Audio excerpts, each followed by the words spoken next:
વીર નર્મદ દક્ષિણ ગુજરાત યુનિવર્સિટીની સલંગ કોલેજમાં ચાલી રહેલી પરીક્ષામાં મહિલા સ્ક્વોડ દ્વારા વર્ગખંડમાં ટી શર્ટ ઉપર કરવા કયાની ફરિયાદ ઉઠી હતી, જે સાથે કુલપતિએ તપાસના આદેશ આપ્યા હતા।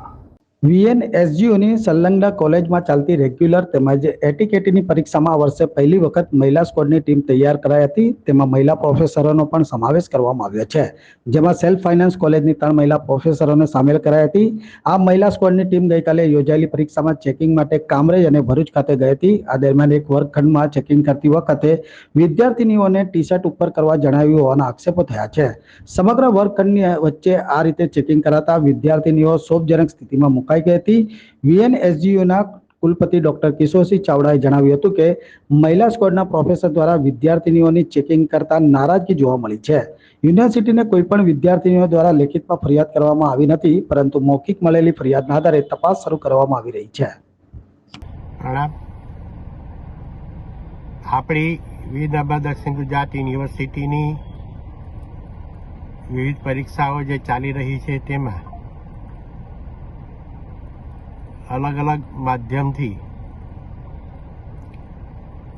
જે મહિલા સ્ક્વોડ દ્વારા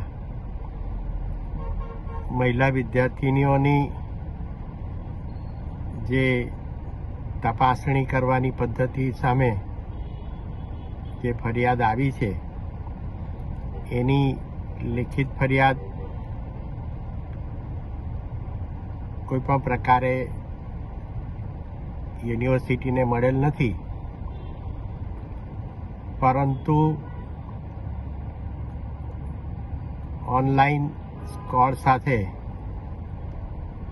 ખૂબ ટૂંક સમયમાં ચર્ચા કરીને સાચી માહિતી મેળવવાનો આદેશ પરીક્ષા વિભાગને કરી દેવામાં આવ્યો છે અને પરીક્ષા વિભાગ અમારી પાસે રહેલા સીસીટીવી સર્વેલન્સ દ્વારા અને સ્ક્વોડ દ્વારા મળેલા ઇનપુટ્સને આધારે જરૂરી તપાસ કરવાના આદેશો પણ કરવામાં આવ્યા છે અને એની અંદર આ માહિતી સાચી નીકળશે તો સ્ક્વોડ સામે શિક્ષાત્મક કાર્યવાહી કરવામાં આવશે અને આ માહિતી ને